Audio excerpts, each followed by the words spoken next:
Okay जी, this is the part 2 of nephrology. इसकी first video में मैंने एक्यूट किडनी इंजरी डिस्कशन कर दी है। प्री रीनल काज सारे क्या कर रहे हैं हम, इंट्रिंसिक रीनल जो AKI है उसके अंदर हमने एक्यूट ट्यूबुलर नेक्रोसिस का डिस्कशन की। हमने कहा कि या इस्कीमिया हो सकता है या टॉक्सिन जिसके अंदर अमाइनोग्लाइकोसाइड है, कोई भी हमारे पास यूरिक एसिड क्रिस्टल्स आ सकते हैं या फिर हीमोग्लोबिन या मायोग्लोबिन, वो सारी की सारी कंडीशंस हैं। ठीक है, इसी को हम फर्दर कंटिन्यू करते हैं। तो यहाँ पे हमारे पास कह रहा है कि क्लिनिकल काज में हमारे पास ऑलमोस्ट 36 आवर के अंदर इनिशियल फेज़ रहती है, फिर मेंटेनेंस फेज़ है, फिर रिकवरी फेजेस हैं। ठीक है, तो इनिशियल फेज़ जो होती है ATN की, वो कह रहा है हमारे पास जो इनिशियल फेज़ है वो हमारे पास 36 घंटे। ठीक है, मतलब 36 घंटे की कॉल होती है ना अमूमन हाउस ऑफिसर की, तो वो यूँ कह लें कि 1.5 दिन आप मोर और लेस कर लें। ठीक, अब यहाँ पे हमारे पास एक तो यूरिन आउटपुट कम होगी और ब्लड यूरिया क्रेट जो नाइट्रोजन है ना वो हमारे पास इंक्रीज हो जाएगा। ठीक है, नंबर सेकंड पे मेंटेनेंस फेज है जिसके अंदर हमारे पास ओलिगो यूरिया है, लेकिन इसके अंदर भी BUN जो है ना वो रेज्ड होगा। इनिशियल फेज हो गया। नंबर सेकंड पे हमारे पास मेंटेनेंस फेज है और नंबर थर्ड पे हमारे पास है जी रिकवरी फेज हो गया।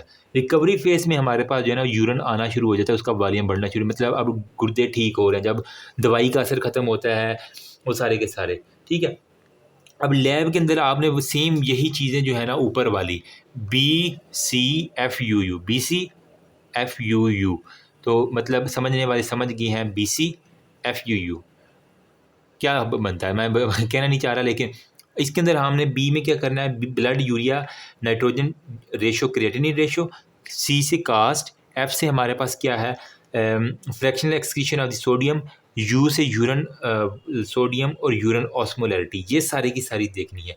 अब जो इसके अंदर कास्ट होगी ATN के अंदर, वो आपको नंबर 1 पे जिस तरह हमने ऊपर देखी तो उसके अंदर था हमारे पास हाईलेन था।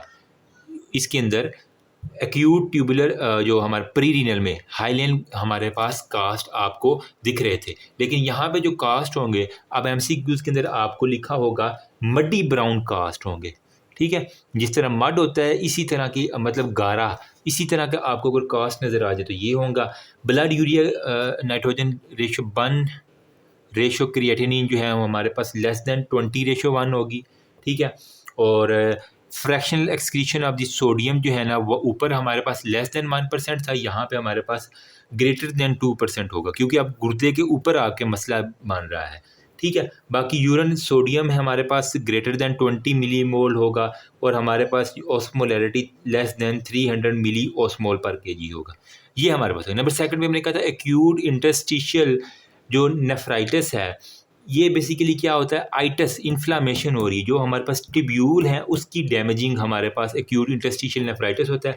इसके अंदर आइटस है मतलब यहाँ पे इन्फ्लामेशन होगी, तो यूँ कह लें कि एंटीबॉडीज़ जो हैं वो और इयोसिनोफिल वो एक्चुअल में हमारे पास आके किडनीज़ की जो ट्यूब्यूल्स हैं ना और किसी भी वजह से रेज हो सकती हैं, एंटीबॉडीज़ और इयोसिनोफिल AE। ठीक है, ये हमारे पास ट्यूब्यूल्स के ऊपर आगे एक्ट करती हैं और वो सारे के सारे। अब मोस्ट कॉमनली जो ड्रग्स हैं उसके अंदर हमारे पास पेनिसिलिन होता है, सल्फा ड्रग होता है जिसके अंदर फ्रोसिनामाइड है, थायजाइड डायूरेटिक्स हैं जो कि पेशाब को ज़्यादा निकालते हैं। ठीक है, अब फिर हमारे पास आ जाता है फेनेटाइन हो गया, रिफेम्पिन हो गया, जो TB वाली ड्रग्स हैं वो, क्विनोलोन जिसके अंदर एलोप्यूरानोल हो गया, और जो कह लेंगे जो यूरिक एसिड के लिए हम शायद इस्तेमाल करते हैं वो हो गया। ठीक है, आपने लेसिक का लफ्ज़ सुना होगा, तो उसी के अंदर वो फ्रूसिनामाइड और वो डायूरेटिक्स वो सारे के सारे जो ज़्यादा इस्तेमाल करते हैं। इसके अलावा आइटिस मतलब इन्फ्लामेशन है तो कोई भी इन्फेक्शन हो सकता है, पाइलोनेफ्राइटिस हो सकता है। ठीक है, ऑटोइम्यून हो सकता है, SLE के अंदर हमारे पास जो है ना ये सारी की सारी कंडीशन जो है ना एक्यूट इंटरस्टिशियल नेफ्राइटिस आ सकता है। ठीक है, ये भी आपका क्लियर हो गया। फिर हम इसी के अंदर हमारे पास जो है ना आइटिस इन्फ्लामेशन है, एंटीबॉडीज़ हैं, तो इसके अंदर पेशेंट प्रेजेंट करेगा हमारे पास फीवर के साथ, कहेगा डॉक्टर साहब मुझे बुखार है, रैश है, एथरेल्जिया है, ठीक है, जॉइंट है, और इयोसिनोफिल और यूरिया इतने इयोसिनोफिल रेज हैं कि उसके पेशाब के अंदर आप देखेंगे तो इयोसिनोफिल आपको ज़्यादा आएगा। सेम वही BCFU blood urea nitrogen ratio creatinine ratio, C से हमारे पास कास्ट देखेंगे, F से हमारे पास fractional excretion of sodium, urine osmolarity और यूरिन जो है ना वो सोडियम वो देखेंगे। तो आपको ये ज़्यादा डायग्नोसिस में हेल्प नहीं करते, लेकिन ये वाले जो है ना आपको पेशाब के अंदर कास्ट के अंदर RBCs एक तो मिल जाएँ, ठीक है, WBCs और इयोसिनोफिल, ये 3 चीज़ें मिल जाए तो इसका मतलब है एक्यूट इंटरस्टिशियल नेफ्राइटिस आपके पास पेशेंट को प्रेजेंट हो चुका है। मैनेजमेंट क्या करेंगे, अगर कोई इंट्रिंसिक रीनल एकीआई के साथ आ गया है, आप सबसे पहले जो भी अंडरलाइन काज है उसको देखेंगे। वॉल्यूम डिप्लीशन है, आईवी फ्लूइड दे देंगे, ठीक है। अगर तो साथ में आप ब्लड कल्चर ले लेंगे ताकि आपको पता चले कि एक एटीएन है या एआईएन है, इन दोनों में फ़र्क आपको पता होना चाहिए अब, ठीक है। कॉर्टिकोस्टीराइड जो है ना वो हमारे पास, अगर इसको एआईएन है, नेफ्राइटिस है, तो हमारे पास एसएलई की जो कि ऑटोइम्यून है, तो अगर ऐसे पेशेंट को हम कॉर्टिकोस्टीराइड देते हैं तो बड़ी जल्दी ये ठीक होता है। अगर स्टीराइड देने से ये ठीक हो रहा है तो मतलब एक्यूट इंटरस्टिशियल नेफ्राइटिस का ये पेशेंट है। अब आपने रूल आउट करना है उसको एसएलई है या कोई भी और बीमारी है, वो अब आपके ऊपर डिपेंड करता है। ट्रीटमेंट में हमारे पास क्या है, क्योंकि आप किडनी वर्क नहीं कर रहे तो पेशेंट इंट्रिंसिक एकीआई के अंदर हमारे पास एक तो हाइपरकेलीमिया के साथ प्रेजेंट करेगा। तो जब वो डायलिसिस वाला पेशेंट होता है उसके अंदर पोटाशियम लेवल आप देखेंगे बहुत रेज होता है, हम उससे कहते हैं तुमने केला नहीं खाना। तो हाइपरकेलीमिया को आपने ट्रीट करना है, साथ में उसके लंग्स के अंदर पानी चला जाता है तो पल्मोनरी एडीमा हो सकता है, साथ में एक्टिव ब्लीडिंग हो सकती है। तो ये 3-4 काजेज हैं। हाइपरकेलीमिया को ट्रीट करने के लिए आपने ऐसी ड्रग्स देनी है जो कि कार्डियो प्रोटेक्टिव हों, जिसके अंदर हमारे पास कैल्शियम ग्लूकोनेट जो है ना वो आपने देने थे। और ये हमारे मुझे याद है अब्बा जी के पास कौन सी गोली थी यार, उसका मुझे नाम नहीं आ रहा, उसके अंदर कैल्शियम ग्लूकोनेट बड़ा टिपिकल लिखा हुआ था, ठीक है, वो होती है। साथ में आपने क्योंकि ये कार्डियो प्रोटेक्टिव है कैल्शियम ग्लूकोनेट, साथ में आपने इंसुलिन वो देनी है, साथ में आपने ग्लूकोज जो है ना वो आपने देना है, बीटा एगोनिस्ट देना है, ठीक है, ताकि हम रीअपटेक कर सकें पोटाशियम की प्रमोट की, ठीक है। इसके अंदर हमारे पास सेल ब्यूटामोल नेबुलाइज़र के ज़रिए आती हैं, ठीक है। और छोटी मोटी जो है ना जो ऐसी चीज़ें जो एक तो अपटेक को ज़्यादा करे पोटाशियम को या बॉडी से रिमूव कर दें, ऐसी ड्रग्स देनी है अगर उसकी किडनी ठीक है। पल्मोनरी एडीमा में हमारे पास हाई फ्लो ऑक्सीजन, हम क्योंकि उसको सांस लेने में बड़ा मसला होता है, उसकी जो है ना वो सेचुरेशन ड्रॉप कर जाती है, तो आपने उसको high flow oxygen C pipe जिसे हम कहते हैं, और ये भी मैंने खुद लगवाया था हमने, CCU CMH में है, CCU2, यस, ऊपर है फर्स्ट फ्लोर के ऊपर। वहाँ पे मैं जब पहले अबू बीमार हुए थे तो उस वक्त उनकी सैचुरेशन काफ़ी ड्रॉप कर गई थी, तो हमने उनको हाई फ्लो ऑक्सीजन दिलाई थी बाय फेस मास्क के ज़रिए। वो 24 घंटे ऑक्सीजन, मतलब शुरू में तो 4-5 घंटे हाई फ्लो चलती, जब पेशेंट स्टेबल हो जाता है उसके बाद फिर हम लो फ्लो के ऊपर ले आते हैं, ठीक है, क्योंकि ज़्यादा भी अगर ऑक्सीजन चली जाए तो उसकी जो है ना वो CO2 कम होने से रिस्पिरेटरी एफर्ट ख़त्म होने का खदशा होता है, ठीक है। सी पैप हमने कॉन्टीन्यूस पॉजिटिव एयरवे प्रेशर मैंने खुद ये हैंडल किया हुआ है, खुद मशीन के ऊपर मैंने बैठ के इसको सारा ऑब्जर्व किया हुआ है। वीडियोस बनाई थी, आई थिंक मेरा मोबाइल का डाटा थोड़ा सा लॉस हो गया तो बहुत सी पुरानी चीज़ें जो है ना वो डिलीट होती गई हैं। बाकी एक्टिव ब्लीडिंग में हमारे पास क्या है कि ब्लड ट्रांसफ्यूजन हम देनी होती हैं ताकि हमारे उसकी एचबी, क्योंकि गुर्दे वर्क नहीं करते, एरिथ्रोपॉइटिन नहीं बनता, तो हमारे पास वो सारी की सारी चीज़ें आ जाती हैं। फिर एट दी एंड अगर उसको नहीं स्टेबल हो रहा तो एक्यूट डायलिसिस हमें करवाने पड़े थे, जिसके अंदर हमने अर्जेंट डायलिसिस करवाया था क्योंकि मेटाबॉलिक एसिडोसिस होने का चांसेस बहुत ज़्यादा होते हैं।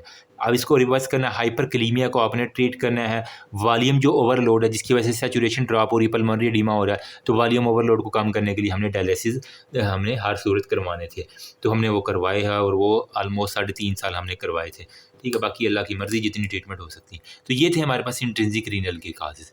लास्ट बट नॉट लीस्ट हमारे पास जो थर्ड है वो है जी हमारे पास पोस्ट रीनल, जो हमारे पास हैं चीज़ें ये यहाँ पे प्री रीनल हो गया, इंट्रिंसिक रीनल हो गया, अब हमारे पास है पोस्ट रीनल। अगर किसी ने इसका यार स्क्रीनशॉट लेना है ना तो ये ले लो, क्योंकि मैं इसको अब दूसरे वाइट बोर्ड पे ऊपर शिफ्ट करने में थोड़ा सा होगा, ठीक है। तो होपफुली ज़्यादा नहीं तो कुछ ना कुछ किसी की हेल्प हो जाएगी। अब मैं बताता हूँ, यहाँ पे हमारे पास यार थोड़ी सी जगह है ना, इसके ऊपर ही हम इसको पोस्ट रीनल को करके तो ख़त्म करते हैं, क्योंकि हमारे पास इतना टाइम नहीं है ना मेरे पास इतना टाइम है। तो यहाँ पे मैं छोटा छोटा करके लिखता हूँ कि पोस्ट रीनल मतलब अब गुर्दा तक ठीक है, पहले में भी कोई मसला नहीं है, गुर्दे में भी कोई मसला नहीं है, गुर्दे के बाद कुछ ना कुछ हमारे पास मसला है, तो इसको हम कहते हैं पोस्ट रीनल AKI, ठीक है, एक्यूट किडनी। अब इसके अंदर क्या है, ये लीस्ट कॉमन है, ऑब्स्ट्रक्शन हो सकती है यूरिनरी ट्रैक, यूरेटर है, यूरिनरी ब्लैडर है, यूरिथ्रा, कहीं भी ऑब्स्ट्रक्शन है। अमूमन जिसको प्रोस्टेट का मसला हो ना, उसके अंदर हमारे पास होता है। ये हमारे पास होता है जी ब्लैडर, यहाँ पे दोनों साइड से यूरेटर होता है जी। ब्लैडर की जो नेक है ना, यहाँ पे हमारे पास कोई भी ऑब्स्ट्रक्शन है, BPH किसी को बिनाइन प्रोस्टेटिक हाइपरप्लेजिया है, ठीक है, या प्रोस्टेट का कार्सिनोमा है, ठीक है, या फिर वो कोई एंटीकोलिनर्जिक ड्रग्स ले रहा है जो इसकी वजह से हमारे पास होती है, या फिर बाइलेटरल यूरिथ्रल मैलिग्नेंसी, दोनों यूरिथ्राज के अंदर यूरेटर है, यहाँ पे ये यूरिथ्रा होता है, ठीक है। तो हमारे पास यूरिटर ये वाले हैं ना दोनों, ठीक है। इसके अंदर हमारे पास दोनों तरफ मैलिग्नेंसी हो सकती है, या कोई भी फाइब्रोसिस हो सकती है, या कोई भी स्टोन है जिसकी वजह से यहाँ पे पेशाब रुक रहा है, तो एट दी एंड वो गुर्दे के ऊपर जाके पीछे बैक फ्लो की वजह से इफेक्ट करेगा। डायग्नोसिस क्या करना है आपने, उसका वही है BCFUU करवा लेना है। तो ब्लड यूरिया क्रेटिनिन जो है ना वो ग्रेटर देन 20 जो है ना रेशो 1 से BUN रेशो क्रेटिनिन वो ज़्यादा होगा, ठीक है। साथ में आपने डिस्टेंडेड ब्लैडर के देख लेना, तो उसका ब्लैडर क्योंकि वो फूला हुआ होगा वो होगा, ठीक है। मैसिव यूरेसिस होगी विद कैथीटर प्लेसमेंट, जो ही आप उसके अंदर नाली डालेंगे तो पेशाब शुरू करके आएगा। तो मतलब इसका मतलब है कि यहाँ पे कोई प्रोस्टेट का मसला है, इसकी वजह से हमारे पास ये हो रहा है सारे के सारे। यूरिनरी कैथीटर प्लेसमेंट हो गया, वो सारी की सारी हमारे पास आ जाती हैं, ठीक है। अब बुक के अंदर जो है ना वो जब आप इसको रीड करेंगे तो इसके अंदर इसने ना टेबल दिया हुआ है। इसके अंदर हमारे पास type of acute renal failure में हमारे पास है एजोटीमिया। एजोटीमिया बेसिकली क्या, अगर ब्लड के अंदर बहुत ज़्यादा नाइट्रोजिनस कंपाउंड वेस्ट हमारे पास हो जाए ना, तो इसे हम कहते हैं एजोटीमिया। तो यहाँ पे है प्री रीनल, गुर्दे से पहले हमारे पास कोई मसला तो एजोटीमिया, या फिर हमारे पास रीनल है। अगर प्री रीनल होगा तो हमारे पास BUN ratio creatinine greater than 20 होगी। अगर वो रीनल है तो 20 से कम, मतलब रीनल के अंदर कुछ ना कुछ हमारे पास, क्योंकि यहाँ पे रीनल में पहुँच ही नहीं रहा तो फिल्टर नहीं हो रहा। यहाँ पे रीनल पे पहुँचेगा तो कुछ ना कुछ फिल्टर हो जाएगा, तो हमारे पास ये रेशो थोड़ी सी कम हो जाएगी, ठीक है।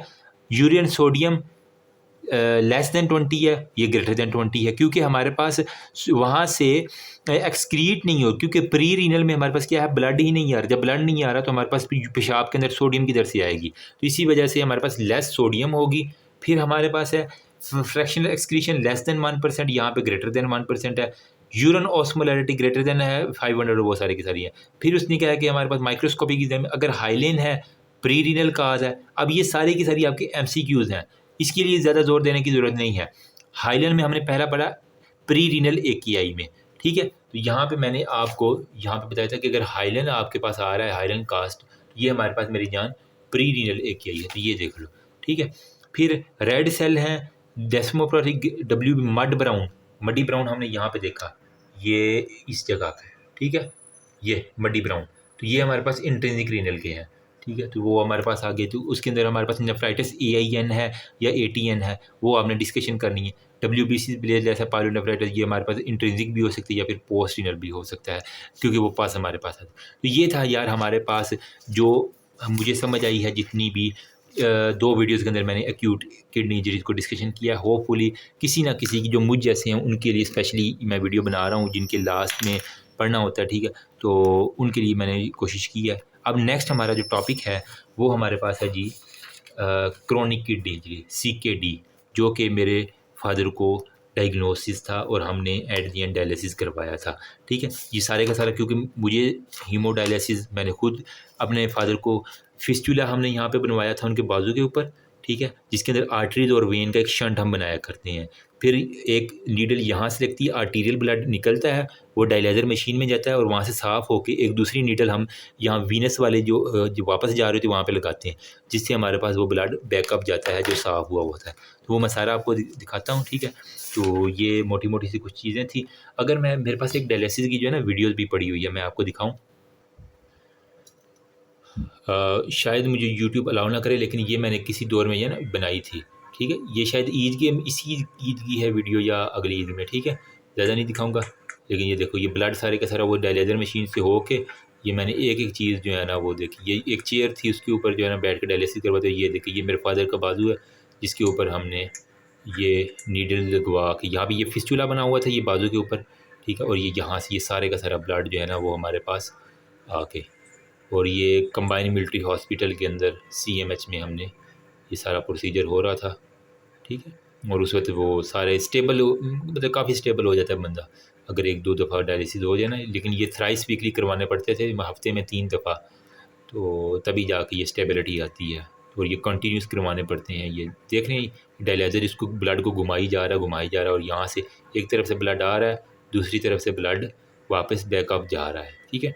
यहाँ से ये ब्लड हम निकाल के और डायलाइज़र में उधर से वापस ला के यहाँ पे। That's all about. Thank you so much. अल्लाह हाफिज़।